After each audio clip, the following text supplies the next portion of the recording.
मुख्यमंत्री नायब सिंह सैनी ने हिसार में आयोजित प्री बजट बैठक में किसानों के साथ विचार विमर्श कर लिए सुझाव। कहा, सुझावों को धरातल पर उतारना सरकार की जिम्मेदारी। देश आज मना रहा है 78वां सेना दिवस। रक्षा मंत्री राजनाथ सिंह ने जयपुर में आयोजित शौर्य संध्या में जवानों से की मुलाकात। कहा, रक्षा क्षेत्र पूरी तरह आत्मनिर्भर होने की दिशा में तेजी से अग्रसर। कैबिनेट मंत्री कृष्ण कुमार बेदी ने ईडब्ल्यूएस की पारिवारिक आय सीमा को बढ़ाकर 8 लाख रुपए करने का किया स्वागत। कहा, बड़े वर्ग को मिलेगा व्यापक लाभ।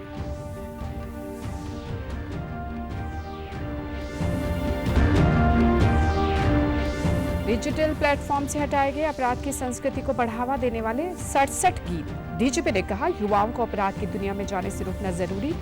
ऐसा कंटेंट कतई नहीं किया जाएगा बर्दाश्त। नमस्कार, मैं हूं राजेंद्र कौर। अब समाचार विस्तार से। हिसार में आज मुख्यमंत्री नायब सिंह सैनी की अध्यक्षता में प्री बजट बैठक आयोजित की गई। इस दौरान मुख्यमंत्री ने किसान और कृषि क्षेत्र से जुड़े पक्षकारों के साथ विचार विमर्श कर अहम सुझाव लिए। इसके बाद अपने संबोधन में मुख्यमंत्री ने किसानों और एफपीओ को उनके सुझावों के लिए धन्यवाद दिया। उन्होंने कहा कि प्राप्त सभी सुझावों को धरातल पर उतारने की जिम्मेदारी सरकार की है। मुख्यमंत्री ने कहा कि कृषि परिवार से उनका नाता है और इस क्षेत्र की कठिनाइयों को उन्होंने बड़े नजदीक से देखा और महसूस किया है।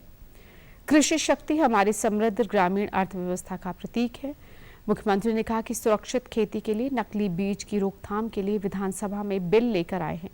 उन्होंने कहा कि पिछले साल हुई बैठक में 161 बहुमूल्य सुझाव मिले थे, जिनमें से 99 सुझावों को बजट में शामिल किया गया।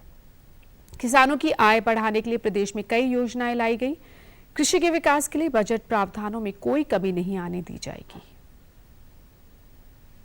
केवल खेतों तक सीमित नहीं है, उसकी सोच दूरदर्शी, उसकी दृष्टि नीतिगत है और उसका सरोकार पूरे प्रदेश के भविष्य के साथ जुड़ा हुआ है।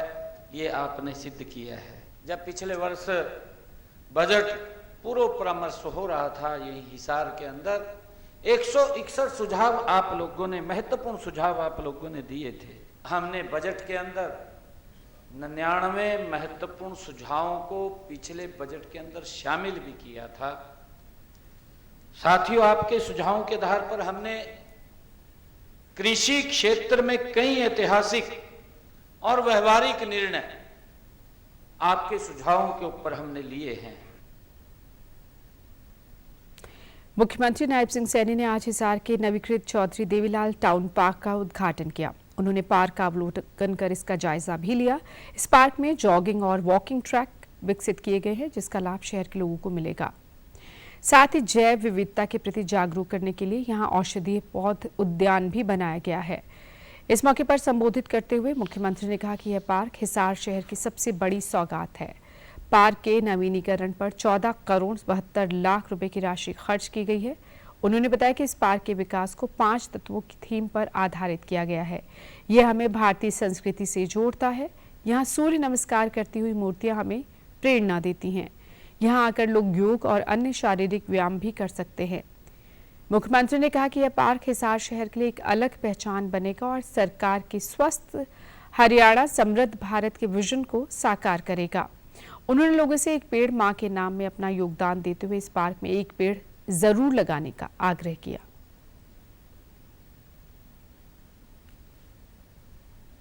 टाउन देवीलाल पार्क का नवीनीकरण यहाँ हुआ है और इस नवीनीकरण के ऊपर इसका जो रेनोवेशन हुआ है, लगभग 14 करोड़ 72 लाख रुपया इसके नवीनीकरण के ऊपर खर्च किया गया है। और ये खर्च हमारे हिसार के लोगों को एक वो स्थान यहाँ मिला है जिससे व्यक्ति स्वस्थ हो और यहाँ पर आकर के अलग अलग प्रकार से, चाहे योगा है और चाहे यहाँ पर हम वॉक भी कर सकते हैं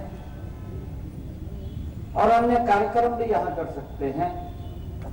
उन सबको लेकर के आज ये हिसार के लोगों को समर्पित हुआ है। आज 78वां सेना दिवस मनाया जा रहा है। भारतीय सेना बाहरी खतरों से लेकर आंतरिक चुनौतियों से निपटने और आपदाओं से राष्ट्र निर्माण तक देश की रक्षा करते हुए अपने त्याग, अनुशासन और अदम्य साहस का प्रतीक है। सेना ने अपने शौर्य से हर देशवासी के मन में सम्मान अर्जित किया है। देश को अपनी थल सेना पर नाज है। साल 1949 में फील्ड मार्शल KM करियप्पा के पहले भारतीय सेना के कमांडर इन चीफ के रूप में पदभार संभालने के उपलक्ष्य में यह दिवस मनाया जाता है। इस मौके पर आज जयपुर में एक भव्य परेड का आयोजन किया गया, जिसमें सेना की वीरता, अनुशासन और आधुनिक सैन्य दक्षता का प्रदर्शन किया गया। सेना की टुकड़ियों ने सलामी मंच के सामने शानदार मार्च पास्ट किया। इसके अलावा कार्यक्रम में सेना की आधुनिक युद्ध तैयारियों का प्रभावशाली प्रदर्शन देखने को मिला। इस दौरान विभिन्न रेजिमेंट के सैनिकों ने अपनी विशिष्ट वर्दी, परंपराओं और युद्ध कौशल की प्रस्तुति पेश की। परेड में नेपाल सेना बैंड ने भी हिस्सा लिया। शाम को शौर्य संध्या का आयोजन किया गया, जहां रक्षा मंत्री राजनाथ सिंह ने सैनिकों के साथ मुलाकात की। इस अवसर पर जवानों को संबोधित करते हुए उन्होंने कहा कि लोगों में कायम भरोसा ही सेना के जवानों की असली पहचान है। रक्षा मंत्री ने कहा कि आज युद्ध का स्वरूप बदल रहा है। ऐसे में सेना के जवान फिट होने के साथ तकनीकी रूप से दक्ष हो रहे हैं। उन्होंने ऑपरेशन सिंदूर में की सेना की कार्यवाही की सराहना करते हुए इसे स्वदेशी हथियारों की सफलता में मील का पत्थर बताया। देश की सेना के हाथ में सर्वश्रेष्ठ साजो सामान हो, इसलिए सरकार ने स्वदेशी रक्षा उत्पादन पर जोर दिया है। उन्होंने कहा कि भारत का रक्षा क्षेत्र पूरी तरह आत्मनिर्भर होने की दिशा में तेजी से आगे बढ़ रहा है। पराक्रम दिखाया है। ऑपरेशन सिंदूर की सफलता ने इस बात को एक बार फिर से रेखांकित किया है कि आने वाले वक्त में हमारे लिए आत्मनिर्भर होना कोई बड़ाई नहीं है, बल्कि यह हमारी अनिवार्यता है। हम अब तक आत्मनिर्भरता की राह में काफी आगे बढ़े हैं, पर इससे बहुत आगे का रास्ता भी हमें तय करना है। वैसे हमारी सेनाओं ने खुद ही आगे बढ़कर आत्मनिर्भरता के इस यज्ञ में अपनी आहुति दी है, लेकिन इन प्रयासों में और भी तेजी लाने की आवश्यकता है, क्योंकि हम सभी को एक मजबूत और आत्मनिर्भर भारत चाहिए और यह समय की जरूरत भी है। सेना दिवस के अवसर पर अपने संदेश में थल सेना प्रमुख जनरल उपेंद्र द्विवेदी ने कहा कि देश की रक्षा के लिए सेना के जवान हर एक कोने में मुस्तैदी से तैनात है। सुरक्षा और शांति बनाए रखने के अलावा राष्ट्र निर्माण में भी सेना की भूमिका है। उन्होंने कहा कि एकता, आत्मनिर्भरता और नवाचार को आगे बढ़ाने के लिए सेना जरूरी सुधारों की ओर अग्रसर है। यह साल नेटवर्किंग और डेटा सेंट्रिसिटी को समर्पित है। Nations troop contributing countries chiefs conclave this year was testament to this endeavor. As we step deeper into the decade of transformation, the Indian Army is undergoing structural and doctrinal reforms, guided by the principles of jointness, Atmanirbharta and innovation. Our capability development roadmap is aligned with the years of reforms initiated by the Ministry of Defence. This year, that is 2026, has been designated as the year of networking and data centricity, reflecting our commitment to building a connected, responsive and digitally empowered force. प्रदेश सरकार ने आर्थिक रूप से कमजोर वर्ग के लिए वार्षिक पारिवारिक आय की सीमा को 6 लाख से बढ़ाकर 8 लाख रुपए प्रति वर्ष कर दिया है। इसे लेकर कल पत्र जारी किया गया है। नई आय सीमा सरकारी पदों पर भर्ती और शिक्षण संस्थानों में प्रवेश में आरक्षण पर लागू होगी। इस कदम से प्रदेश के आर्थिक रूप से कमजोर वर्गों को लाभ मिलेगा। कैबिनेट मंत्री कृष्ण कुमार बेदी ने इस कदम के लिए मुख्यमंत्री का आभार जताते हुए कहा कि इससे एक बहुत बड़े वर्ग को बड़ा फायदा होगा। सामाजिक रूप से इस वर्ग को मजबूत बनाने के लिए यह एक सराहनीय कदम है। इकोनॉमिकली जो हमारे कमजोर लोग हैं, जो आर्थिक रूप से, एक उनके लिए आरक्षण का एक प्रोविजन हमने किया था, पिछली सरकारों ने भी किया था। तो उनका जो रेंज थी आर्थिक रूप से, जिनकी 50,000 रुपये महीना, 6 लाख रुपए वार्षिक जिनकी आमदनी थी, उन लोगों का उसका लाभ देने की योजना थी। परंतु पिछले समय से हमारे बैकवर्ड क्लासेज को हमने 6 लाख से 8 लाख की रेंज पर लेकर गए। केंद्र की भी ऐसी सोच थी और बहुत से वर्गों के मुख्यमंत्री से लोग मिले थे और उन्होंने इस रेंज को बढ़ाने की बात की थी। और मैं आभारी हूं हरियाणा प्रदेश की सरकार का, माननीय मुख्यमंत्री जी का, जिन्होंने आर्थिक रूप से कमजोर वर्ग के लोगों को आरक्षण की श्रेणी का लाभ देने के लिए जो 6 लाख की श्रेणी थी उसको 8 लाख की रेंज पर लेकर गए हैं और इससे एक बहुत बड़े वर्ग को व्यापक लाभ होगा, ऐसी हमारी सोच है। कैबिनेट मंत्री ने बताया कि आगामी बजट को तैयार करने को लेकर सभी वर्गों से व्यापक चर्चा हो रही है। इस दौरान जो भी अच्छे सुझाव आएंगे उन्हें लिया जाएगा। आने वाला बजट सर्वहितैषी और जन कल्याणकारी होगा। इसके अलावा फरवरी में होने वाले बजट सत्र के लिए तैयारियां की जा रही हैं। माननीय नायब सिंह सैनी जी वित्त मंत्री के तौर पर भी और मुख्यमंत्री के तौर पर भी इसको पेश करने जा रहे हैं, तो सभी वर्गों से हम व्यापक चर्चा करते हैं। उनके किस प्रकार से उनको लाभ दिया जा सके, किस प्रकार से उनकी आर्थिक स्थिति को मजबूत किया जा सके, चाहे किसान है, चाहे उद्योगपति है, चाहे व्यापारी हैं, छोटा दुकानदार है, मजदूर है, हमारे जितने भी एम्प्लॉयज एसोसिएशंस हैं, हमारे सेमी गवर्नमेंट के जितने दायरे हैं, उन सभी से हम व्यापक चर्चा करते हैं और सभी से जब अच्छे सुझाव आते हैं तो वो समाज हित में भी और प्रदेश हित में भी होते हैं। उसी कड़ी को मुख्यमंत्री जी आगे बढ़ा रहे हैं और अभी आगामी दिनों में फरवरी में हमारा बजट सेशन होगा, उसकी व्यापक तैयारियां करने की हमने सरकार ने योजना बनाई है और इसका एक बहुत अच्छा संदेश लोगों के बीच में जाता है और लोगों की भागीदारी उस बजट के अंदर नजर आती है। प्रदेश में अपराध पर नियंत्रण रखने के लिए पुलिस मुस्तैद है। इस सिलसिले में अपराध की संस्कृति को बढ़ावा देने वाले 67 गीतों को डिजिटल प्लेटफॉर्म से हटा दिया गया है। इस बारे में जानकारी देते हुए पुलिस महानिदेशक अजय सिंघल ने बताया कि ऐसे गीतों पर एसटीएफ और साइबर यूनिट की कार्रवाई ने डिजिटल स्पेस में बड़ा बदलाव लाया है। जांच में पाया गया कि गैंगस्टरों को महिमा मंडित करते हैं ऐसे गीत युवाओं को अपराध की ओर आकर्षित करते हैं। उन्होंने बताया कि इस खतरनाक रुझान को रोकने के हुए पुलिस ने 67 आपत्तिजनक गीतों का डिजिटल कंटेंट हटाया या ब्लॉक कर दिया। उन्होंने कहा कि यह सिर्फ एक शुरुआत है और आगे भी ऐसे कंटेंट के खिलाफ कड़े कदम उठाए जाएंगे। डीजीपी ने इस कार्रवाई को युवाओं और समाज के हित में उठाया गया महत्वपूर्ण कदम बताते हुए कहा कि पुलिस का लक्ष्य केवल अपराध रोकना नहीं बल्कि युवाओं को अपराध की दुनिया में कदम रखने से भी बचाना है। यह गीत जो छवि दर्शाते हैं वह सच्चाई बिल्कुल उलट है। पुलिस की नीति है कि किसी भी प्लेटफॉर्म पर ऐसा कंटेंट बर्दाश्त नहीं किया जाएगा। उन्होंने कलाकारों और कंटेंट क्रिएटर से अपील करते हुए कहा कि वे सामाजिक जिम्मेदारी को समझते हुए ऐसा कंटेंट ना बनाएं। हरियाणा पुलिस की आईटी डिपार्टमेंट ने एक संयुक्त कार्रवाई करते हुए 67 हिंसा व गैंगस्टर संस्कृति को बढ़ावा देने वाले गानों को डिजिटल प्लेटफॉर्म से हटाया है। ये गाने यूट्यूब, स्पॉटिफाई, अमेजॉन, गाना और जियो जैसे प्रमुख प्लेटफॉर्म पर प्ले किए जाते थे। ये गाने अब नवयुवकों को अश्लीलता, अपराध तथा नशे और गन कल्चर की तरफ प्रेरित करते थे।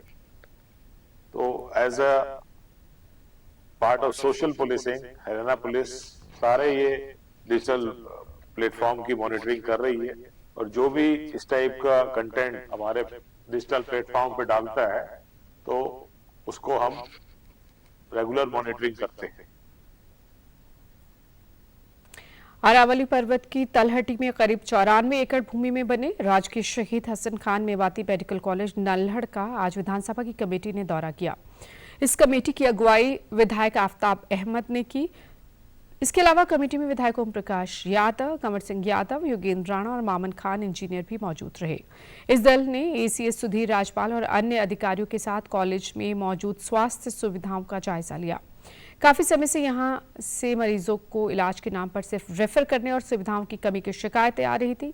ये मुद्दा विधानसभा भी पहुंचा था। इसी को लेकर विधानसभा की एक कमेटी गठित की गई जिसमें कई दलों के विधायकों को शामिल किया गया, जिसने आज मरीजों से फीडबैक लिया। इस दौरान पत्रकारों से बातचीत में कमेटी के अध्यक्ष आफ्ताब अहमद ने बताया कि समिति ने बारीकी से मेडिकल कॉलेज में स्वास्थ्य सेवाओं का अवलोकन कर मरीजों से बातचीत की। अगले विधानसभा सत्र में कमेटी अपनी रिपोर्ट रखेगी जिसमें विस्तार से इसका जिक्र किया जाएगा। उन्होंने बताया कि सीसीयू और मदर चाइल्ड यूनिट का निर्माण कार्य शुरू हो चुका है।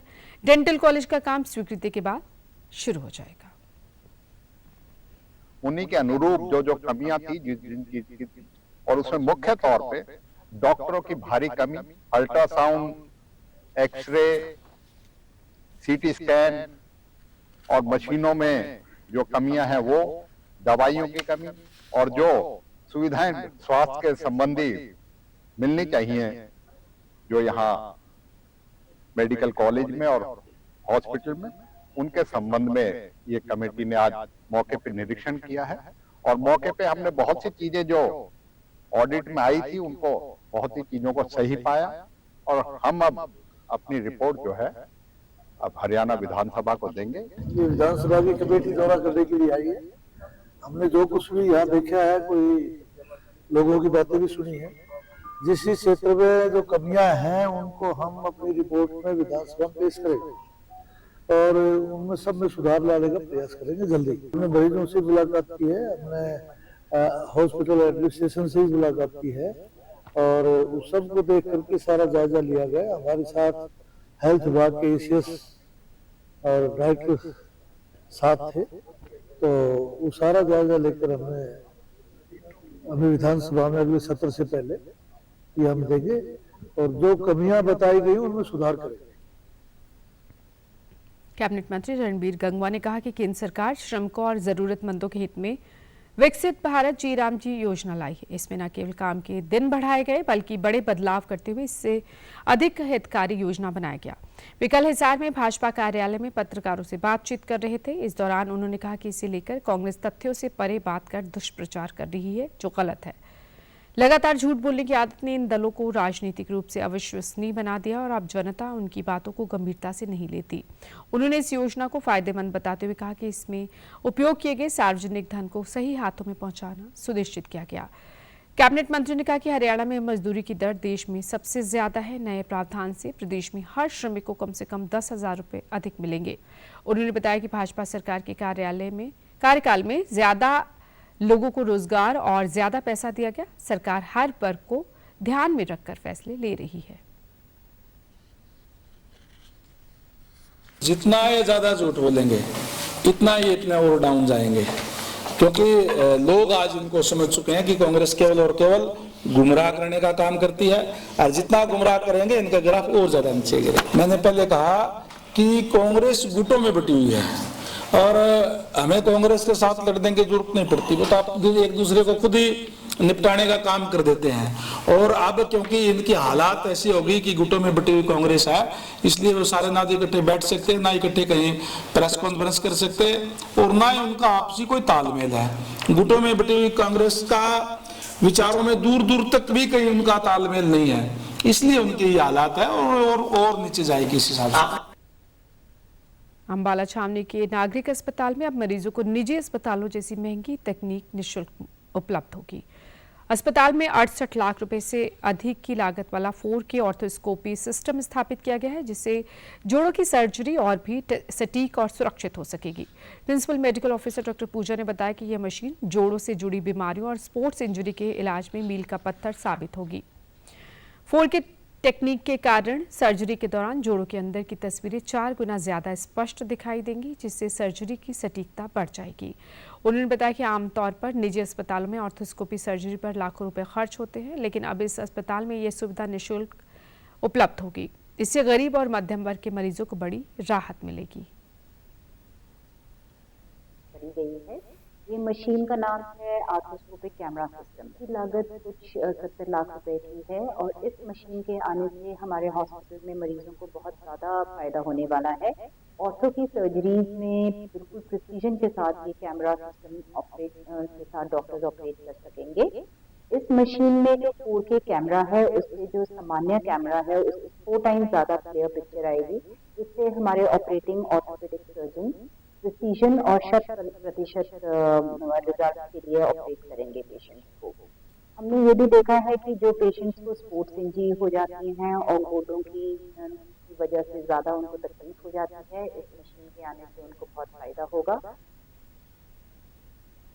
हड्डी रोग विशेषज्ञ डॉक्टर अमन सैनी ने बताया कि इस तकनीक से की होल सर्जरी की जाती है, जिसमें कम रक्तस्राव होता है और मरीज जल्दी ठीक होकर घर लौट सकता है। इसमें मरीज को कम दर्द होता है और जल्द रिकवरी होती है और अस्पताल में भर्ती रहने का समय भी घट जाता है।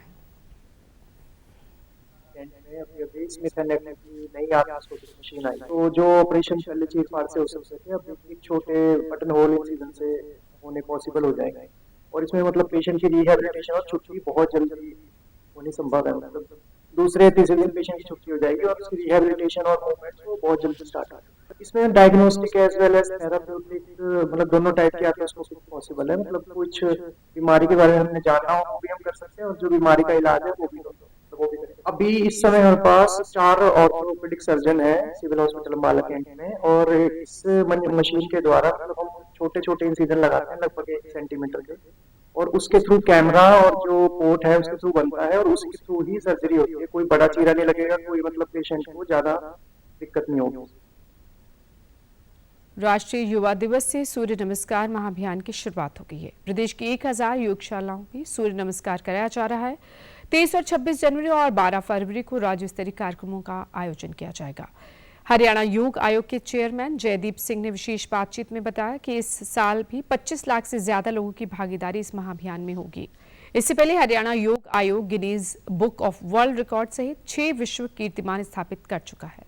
गत 4 सालों से यह कार्यक्रम चल रहा है। इस बार का थीम है फिट इंडिया, फिट हरियाणा, योग मुक्त हरियाणा, नशा मुक्त हरियाणा। उन्होंने कहा कि युवाओं को केंद्रित करते हुए इस कड़ाके की ठंड में भी सूर्य नमस्कार अभियान किया जा रहा है। सूर्य नमस्कार करके लोग अपने आप को स्वस्थ रख सकते हैं। इस बार 100% गांवों तक पहुंचने का लक्ष्य रखा गया है। प्रत्येक जिले में गणतंत्र दिवस के एक कार्यक्रम में एक झांकी सूर्य नमस्कार को लेकर भी निकाली जाएगी। युवा दिवस के उपलक्ष्य में, स्वामी विवेकानंद जयंती के उपलक्ष्य में सूर्य नमस्कार महाअभियान 1000 योगशालाओं में आरंभ हो चुका है और आने वाले दिनों में 23 जनवरी, 26 जनवरी और 12 फरवरी को राज्य स्तरीय कार्यक्रमों का आयोजन किया जाएगा। हमें उम्मीद है कि 25 लाख से अधिक लोगों की भागीदारी इस वर्ष भी इस महाअभियान में होगी। उल्लेखनीय है कि पहले हम 6 विश्व कीर्तिमान और 1 Guinness book of world record Surya Namaskar अभियान के अंतर्गत स्थापित कर चुके हैं। पिछले 4 वर्षों से ये लगातार कार्यक्रम चल रहा है और इस बार का हमारा थीम है फिट इंडिया, फिट हरियाणा, योग युक्त हरियाणा, नशा मुक्त हरियाणा। नरवाना का महर्षि दयानंद सरस्वती प्रवासी पक्षी संरक्षण स्थल इन दिनों प्रवासी पक्षियों की चहचहाट से गुलजार है। गांव कालवन में पानी पर झूमते और खुले आकाश में उड़ते पक्षियों के झुंड क्षेत्र की जैव विविधता की अहम पहचान बन चुके हैं। हर साल सर्दियों में मध्योत्तर एशिया और साइबेरिया से बड़ी तादाद में प्रवासी पक्षी यहां पहुंचते हैं। ये पक्षी लगभग 3 से 4 महीने यहां रहते हैं और फरवरी मार्च में अपने मूल स्थानों पर लौट जाते हैं। इन पक्षियों की मौजूदगी और संख्या का आकलन करने के लिए एशियन वाटर बर्ड सेंसस 2026 का आयोजन किया जाता है। इस जनगणना के लिए दिल्ली से पक्षी वैज्ञानिक का एक दल कालवन में पहुंचा। इस दल ने पूरे संरक्षण स्थल का निरीक्षण किया। जनगणना के दौरान टीम के सदस्यों ने न केवल पक्षियों की पहचान और संख्या दर्ज की बल्कि स्थानीय ग्रामीणों को जागरूक भी किया। ग्रामीणों से अपील की गई कि संरक्षण स्थल में गांव का गंदा पानी न आने दे ताकि पक्षियों का प्राकृतिक आवास सुरक्षित बना रहे और भविष्य में इनका आना कम न हो। पक्षी विशेषज्ञ डॉक्टर टी.के. राय ने बताया कि इस साल कालवन संरक्षण स्थल पर कुल 42 पक्षी प्रजातियां दर्ज की गई, जिनमें 23 प्रवासी और 19 भारतीय शामिल हैं। हालांकि कुल पक्षियों की संख्या पिछले साल की तुलना में कुछ कम रही, लेकिन प्रजातियों की विविधता में बढ़ोतरी हुई। उन्होंने बताया कि इस जनगणना के आधार पर रिपोर्ट तैयार कर राज्य और राष्ट्रीय स्तर पर भेजी जाएगी ताकि जलाशयों और जल पक्षियों के संरक्षण के लिए ठोस कदम उठाए जा सके। उसी कारण हमें सर्दी भी लेट हुआ है, पिछले बार बरसात भी और लेट हुआ है, तो इसकी बहुत अक्सर आ रहा है। उसी हिसाब से और जगह भी जो कवर करके आ रहे हैं हम, तो तुलनामूलक पिछले साल से इस बार कुछ जगह प्रजाति थोड़ा संख्या में ज्यादा लेकिन कम संख्या में, और टोटल मिला के जो तो उस समय कम ही मिल रहा है। जैसे पिछले कल ददरी में था उसमें भी हमें कम मिला है और जगह भी कम है। तो यहाँ पे अभी तो शुरू कंप्लीट नहीं हुआ, हो सकता है कुछ प्रजाति की संख्या बड़े है लेकिन संख्या में असली संख्या में कम हो रहा है। ग्लोबली दुनिया की उसके बदलाव के कारण जो है इनकी, जैसे जिस समय में सर्दी लेट आएगा तो उनका जब ठंड नहीं होगा, जमेगा नहीं, उनको भी आने की जरूरत नहीं होता है तो लेट आता है। लेट अगली पिछली बार बहुत ज्यादा बारिश हुआ है, तो बारिश होने के बाद उनके रास्ते में आधा रास्ता लेट चलने के बाद अच्छा बारिश की जगह, खाने की जगह मिल रहा है, तो इंडिया तक पहुंचने से आधा रास्ता भी रह रहा है। टीम के सदस्यों ने बताया कि वन जीव विभाग ने पक्षियों के भोजन के लिए फिंगर फिश उपलब्ध कराने के लिए प्रस्ताव सरकार को भेजा है ताकि उनके संरक्षण को मजबूती मिल सके। उन्होंने बताया कि पक्षी संरक्षण में सहयोग के लिए ग्रामीणों को करीब 27 एकड़ भूमि ग्रामीणों ने उपलब्ध कराई, जिसे संरक्षित स्थल के रूप में विकसित किया जा रहा है। और वाइल्ड लाइफ डिपार्टमेंट ने इसको नोटिफाई किया एज ए सामुदायिक आरक्षित क्षेत्र। तो समुदाय और सरकार दोनों मिलकर इसका संरक्षण का काम करें, इसके लिए प्रयास चल रहे हैं। तो इसकी एक मैनेजमेंट कमेटी बनाई गई है, सामुदायिक आरक्षित क्षेत्र मैनेजमेंट कमेटी। और वाइल्ड लाइफ डिपार्टमेंट ने अभी प्रपोजल भेजे है इसके लिए कि इनके लिए जो जैसे फिश फिंगरलिंग जो खाना होता है इनके लिए अलगाई होती है, उनके लिए कोई बजट जारी करे और इस हैबिटेट की जो गुणवत्ता है उसको बढ़ाने के लिए या गंदा पानी इसमें जो सीवेज डिस्चार्ज आता है गांव का, उसका अलग से तालाब बनाया जाए। ये कम्युनिटी रिजर्व है, गांव वालों ने इसको रिजर्व करवाया है, अपने लेवल पे इसकी सुरक्षा की है। मैं गांव के साथियों से एक अपील करना चाहूंगा जो बुद्धिजीवी है कि इसके अंदर गंदगी वगैरह न फैलाएं और आसपास ऐसा माहौल क्रिएट करें कि जिससे पक्षी और भारी संख्या में रहे, क्योंकि अगर हम ज्यादा इसके अंदर इंटरफेयर करेंगे और इनके आवास को छिड़खानी करेंगे तो वो दिन दूर नहीं कि ये पक्षी यहाँ से चले जाएंगे। यहाँ पे जितने भी आदर्श भूमि में पक्षी हैं, माइग्रेटरी बर्ड्स हैं, इसका स्वास्थ्य कैसा है जगह का, इसके बारे में ब्यौरा लेने के लिए ये टीम हर साल आती है और इसी तरह से आज भी आई है। और इसका बहुत ही साइंटिफिक तरीके से महत्व है। इससे पूरा यहाँ की बायोडाइवर्सिटी, यहाँ के जीव जंतु के बारे में पूरी नॉलेज होती है, जिसके बेस पे फिर आगे की प्लानिंग बनती है। प्रधानमंत्री नरेंद्र मोदी की सस्टेनेबल खेती की अपील का भिवानी जिले के किसानों ने स्वागत किया है। किसानों का कहना है कि सस्टेनेबल खेती अब समय की जरूरत है। प्रधानमंत्री ने हाल ही में कम संसाधनों में बगैर उर्वरकों की प्राकृतिक खेती पर जोर दिया। उन्होंने पर ड्रॉप मोर क्रॉप और मिशन लाइफ जैसे महत्वपूर्ण बिंदुओं का ध्यान रखते हुए किसानों को अपनी आय बढ़ाने की अपील की थी। इसी क्रम में जिले के युवा किसानों ने बताया कि वे सस्टेनेबल खेती को पहले से अपनाते रहे, अब इस बिंदु पर वे और ध्यान देंगे। वे जैविक खाद का अधिक उपयोग करेंगे और पानी बचाने के लिए विभिन्न फसल चक्रों को अपनाएंगे। इससे किसान को आर्थिक रूप से सक्षम बनाने के लिए खेती की लागत कम होगी और फसलें भी स्वास्थ्य के लिए लाभकारी रहेंगी। इस पहल से देश का स्वास्थ्य का खर्च भी कम होगा और पर्यावरण बचेगा। उन्होंने कहा कि वे प्रधानमंत्री की थाली भी भरी रहे, जेब भी भरी रहे और धरती भी सुरक्षित रहे के नारे को आगे बढ़ाने के लिए काम करेंगे।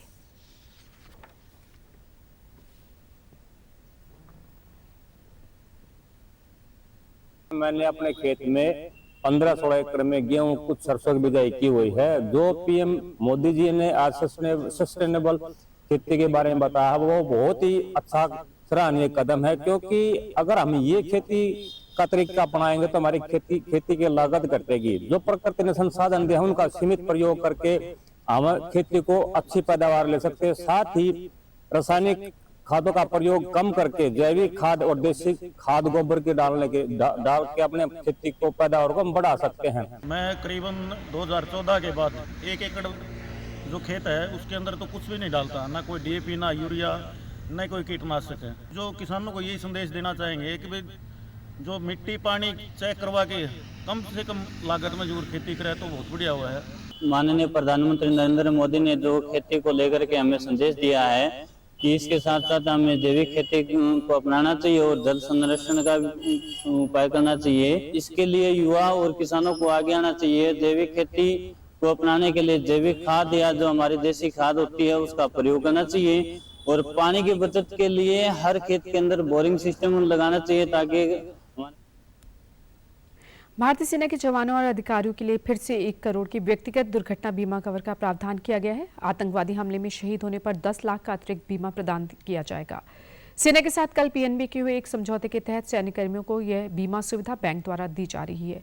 सेना में कार्यरत अग्निवीर भी दुर्घटना बीमा कवर में शामिल किए गए हैं। सैन्यकर्मियों को 1.5 करोड़ का एयर एक्सीडेंट इंश्योरेंस कवर भी उपलब्ध कराया जा रहा है। इस नवीकृत समझौते में कई अन्य महत्वपूर्ण प्रावधान भी शामिल हैं। इनमें बच्चों की उच्च शिक्षा के लिए 20 लाख रुपए तक का कवर और बेटियों के विवाह के लिए 10 लाख रुपए तक का विशेष कवर शामिल है। ये एमओयू अगले 3 सालों के लिए बढ़ा दिया गया है, जो अब जनवरी 2029 तक प्रभावी रहेगा। इस बुलेटिन में फिलहाल इतना ही। इजाजत दीजिए। नमस्कार।